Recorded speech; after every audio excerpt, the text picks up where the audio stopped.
Okay, so believe it or not, we're still in Parshat Chukas. The year is 2026, 5786. When you think about things. And I've successfully completed the Parshat. I've walked around per minchag of some communities, um, unharmed, things like that. So Baruch Hashem, I made it back successfully. I'm about ready to say mincha for Shabbos per the Siddur. The previous Siddur that I had, it had a slightly different edition. I'm not for sure if they made a separation for Mincha for Shabbos or not. I don't believe so. That edition was out of Cleveland, out of Ohio. This edition of the Siddur is fascinating. I had some additional explanations and some different ways of saying things. This edition of the Siddur is out of is Nusach Ashkenaz, Rabbi Nasson Sherman, co-edited by Meir Slowitz, and designed by Rabbi Shea Brander. And this one is out of Rahway, New Jersey, 313 Regina Avenue. So, it goes all the way back to September 17th, 1925, December 1st, 1968. And March 27th, that is one of my sister's birthdays. Katie, my sister Katie Brown, or Katie Graham Brown, I'm not for sure what's going on over there, to February 13th, 2017, right before Valentine's Day. And we have Mary Yisrael Vanderwald and Esther. We knew Esther, she was from Ethiopia. She was friends with Winnie. They were believe it or not, Ethiopian royalty. A long time ago, I stayed with my sister rented a house with the Ethiopians. And this was in Los Angeles. And before I stayed in Los Angeles and learned from this is how I know some of the Torah scholars in various other places. I was allowed to stay there while I was getting my way. I had money. I had saved money. I was always good with my money. I had moved from Santa Barbara or Goleta to Los Angeles. And who do I know? I was like, well, I only know my sister. And I was really fortunate because she was kind enough and her roommates were kind enough to say, we understand you're getting yourself back on your feet, or you're trying to make it in a new town. Luckily for me at the time, I was employed right away, and I found a place to stay within just like a month. I stayed there for only a couple of weeks and things like that. But, the jobs were prolific. I was hired right away in some things, and I did really well at the time in my employment. This is where I met Corinne and Fred, and I think they live in Los Angeles and also Florida and things like that. And I have lots of good memories from that time. And so Baruch Hashem, I'm really grateful. In other words, so how did Moshe err? What is your error? So some could say just for so for example, if I'm sitting in a confessional with, let's say a portion of my family used to be Catholic, my boss. Okay, they used to be Catholic. Some of them, I was not a part of that tradition as far as I know. Okay, my father was a Protestant pastor. We learned things from that point of view, and Zionist and things like that. Actually, slightly more anti-Zionist, but it was weird with my father because he was anti-Zionist. He kind of understood their arguments and what they were saying, but he was also Zionist. It was a little bit like a conundrum. Because as people study, they learn more about things and they have their own opinions. So sometimes they used to say this and now they say this, and then they used to say that and now they say that, depending on all kinds of different things. So sometimes people get categorized and indexed depending on what communities they were attached to at the time. And then when they emerge after all this study, they say, wow, your opinions, they're completely different from what these people are saying about you. He's like, I know. Now who am I supposed to, what am I? But who am I? I used to be that. Now I'm thinking this, and here's these different sources I didn't know. And now I know. Or maybe back in the day, I knew better than I know now. It just depends on how you think about things.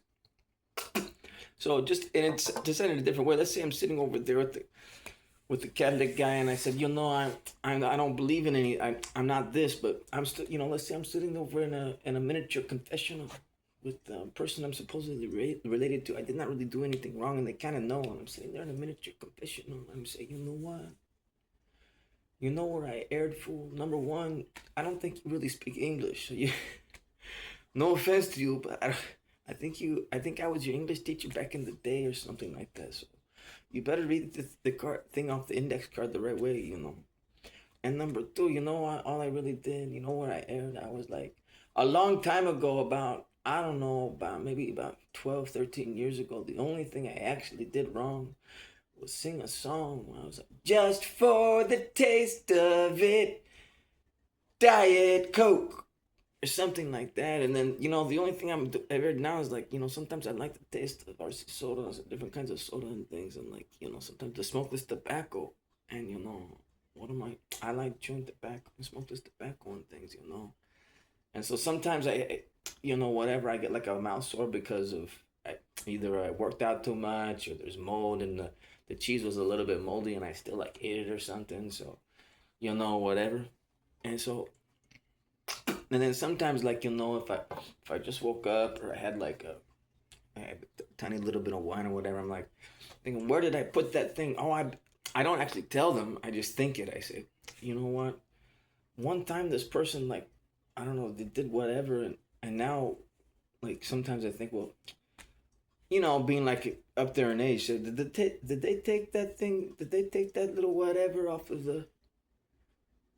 I bet it was those people over there. Oh, they're always doing those bad things, and so like overgeneralizing bad things about people. You know, it's like, well, do you know all of them? Have you met all of them? Like, it is impossible to know all of them. You know, so you know, you see what I mean. So the air is what, you know. So for example, ERR is what it's spelled like. But then again, in some of the holidays, what did they say during Hanukkah? What did they say? The Hasmonean rebellion. What did they say? If you know rabbinical holidays, what did they say during Hanukkah? The Greeks won. Next year in Jerusalem, the Greeks won. So air, you know, let's say you don't know the language all the way and you're thinking Ares. You know Ares? And Ares was a Greek mythologist. He was mythology. He was Greek. He was Greek, and Ares was the god of war. Like, what was your Ares?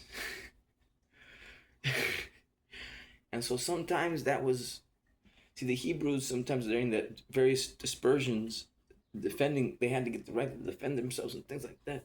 Sometimes their era as a community, they became really warlike, you know, and they also faced some criticisms globally by different versions of things for being so much like that.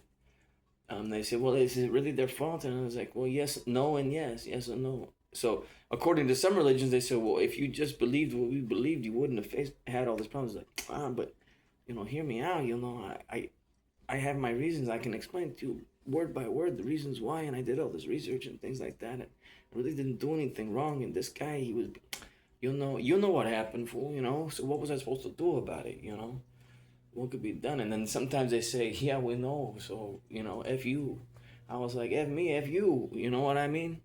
So, and most of the things that they were trying to say, that was like well beyond the number of years per according to U.S. things. You know what I mean? So, and they do subterfuge and all kinds of little tactics and strategies that are questionable. So, anyways, it really is. You know, who knows what's going to be. So this is the perplexing things in life. And so some people ask the perceived value of Torah. Well, like Torah is like, you know, in a way, in my meager opinion, it's like training the brain how to think, because you can be really smart. Let's say if you got a little kid and he's smarter than everybody else, probably you kind of know who's going to be a little bit smarter than the others. And you say, well, I know this one's the smartest. Why don't we just put him in like a bunch of books and have a couple of people asking questions about things, you know? And but then a kid, it's like he's just a kid, so you know he still needs to become himself. What if he's like also likes to doing, you know, working out and jog or other things too? You know what I mean? So see, sometimes the older people, they say they have discussions about, well, you know, I'm a math professor in a different world, and he could be me. I think he should be me. And so a couple of times I asked this. It's like, you know, we asked him about. I let him sit there alone in a room full of books, and he just somehow he started speaking like 8, 9, 10, 15 languages after like a year or two. I go in there and I said, hey, I asked him a little question. I was like, holy smokes, he said the numbers in like a different language, like a couple of like five or six different languages. Like, what happened to you, fool? What are you even saying?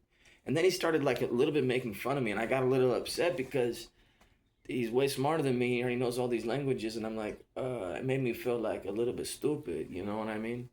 But he's like my son or something, or my daughter or whatever, and so I couldn't really get upset at the because you know what I mean. So it is what it is, and so. And I would say you should be grateful, because you're actually a little bit me. So, you're a little bit making fun of me, but you're also a little bit me. You know what I mean? So I could have been that. I could have said that, but I didn't. That was what happened to the. So sometimes those things happen, and when it comes to parenting and being a child, a good son or a good daughter, or a good father or a good mother, and things like that. It's just things like that happen. Unfortunately, that's the reality of life. Even for the big, and then other people say, well, what are you gonna be, fool? And he said, well, I was thinking about only shopping over at the like discount centers like Ross and making sure I don't spend any money and only drinking porridge and maybe a little bit of tuna and some soda or whatever and drinking a tiny little bit of grape juice or little wine every now and again. Reading, I was thinking about only doing that and then having nobody else know who I was and like knowing secrets about the universe and shit like that. I was thinking about doing, and in fact, I might have been that even for a little while, and then some dude out of the wilderness said, "You cannot, yeah, that's really, really intelligent, but it's also a little bit retarded. You don't want to be full retard." So he said, "Look, why don't you come work out with me a little bit more, because why don't you could be valuable in other places, in other areas." I was like, "Oh yeah, man, maybe you're right. So, but then I tried doing that, and that it kind of worked. I have some good ideas and things. And then somebody else said, "You know what? You're a little bit too old to join the agency right now. Technically, if you wanted to, you might be able to survive a little bit in another state, but just barely. But then what are you gonna do when you get out there?" I was like, "Yeah, that's true." So yeah. So this is this week's Torah report. I gotta go back. I gotta say mincha for Shabbos. I timed it. It takes me about an hour and 10 minutes, even the extended one, as long as I read it fast. And so, anyways, thanks for listening. This is Parshat Chukas. I read about these things in the Book of War, the lost chapters, with Ares, the Greek mythologist. Moshe erred with Ares, the god of war or something. He was probably a little bit done in Greek yogurt or something like that, because those chapters, they were like lost or something like that. So we can only postulate what really happened. Anyways, thanks for listening. Until next time.